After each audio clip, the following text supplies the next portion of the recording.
The full title is Go South for Animal Index, and I play a lonely, isolated scientist's wife. Go South for Animal Index.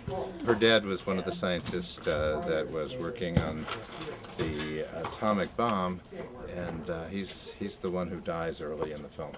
Isn't it southbound 40? Was it northbound? No. They keep changing the title. So I'm the military head of the making of the atomic bomb. So he's the bad guy. My name is Stephanie Russell. I'm a writer, journalist is my day job. I went to school for poetry at the University of Utah, and I wrote the poem that Chris based the score on. That deals loosely with the development of the nuclear bomb. It is a film based loosely around the Manhattan Project in the Los Alamos laboratories in the 40s. It's a fable of Los Alamos. The place is called Lost Almost in our movie, which is what the soldiers actually called Los Alamos. And on the one hand, it's a story about the building of a bomb. And on the other hand, it's a story about a widow and a little girl who lost the father husband at Lost Almost at the beginning of the movie. Sort of depressing stuff, but I was hoping by the end of it that it would be somewhat hopeful. So the trajectory of it is hopeful, even though it's pretty depressing material, I suppose. There's also a narrative where there's a sick child in a tribal context, and that tribe is going through a series of healing rituals trying to heal the sick child who's understood to be sick from radiation poisoning. It's based on, well, at the time I was working as a journalist in Salt Lake, and I did a story on, well, there were a couple of things, basically on downwinders, which are people who are exposed to radioactive fallout. Utah is in the path of all the fallout that blew out of the Nevada test site. And it's not all about Utah downwinders, it's also about the whole atomic bomb project and Chernobyl, Hiroshima, everything atomic, basically. So I think it deals with like the effects of fallout and the after effects. And of this horrible stuff of testing on your own soil, like a pretty horrific weapon that to this day people still have cancer from it. It's hereditary. Utah's still contaminated with radioactive fallout. Utah's almost obliterated. And I lost my best high school friend, Mary Frances Marsden.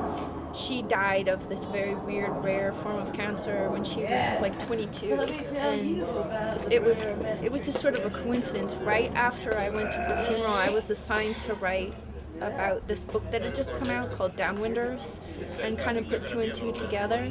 So it was like this person who was very dear to me died, and then I kind of got the backstory just sort of accidentally, or by providence, if you believe in providence. So, and then that gave rise to the poem, I guess. Yeah, it's an arts organization. It's not my work per se. It's called Poetry Scores. And we take long poems, turn them into music, and then we make silent movies to that music. So you end up with an hour-long movie, but it starts with a poem.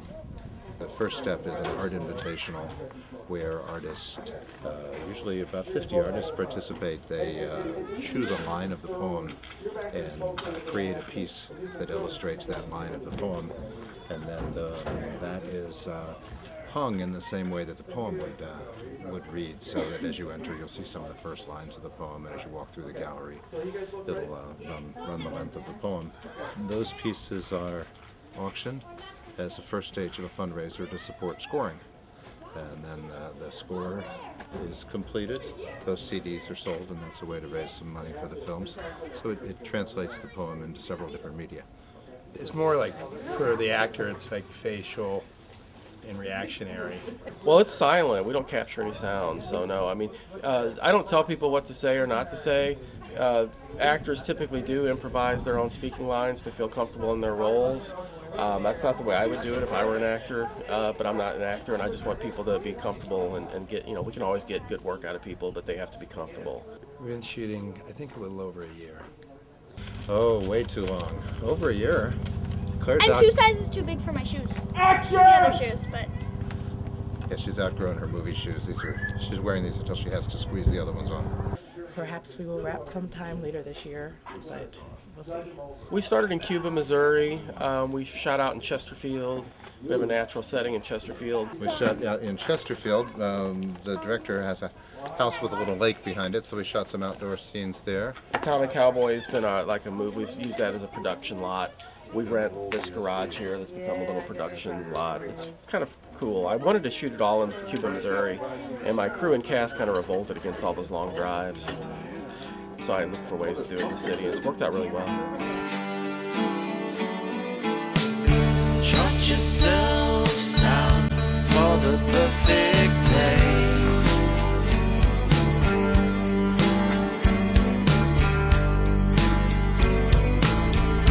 Trot yourself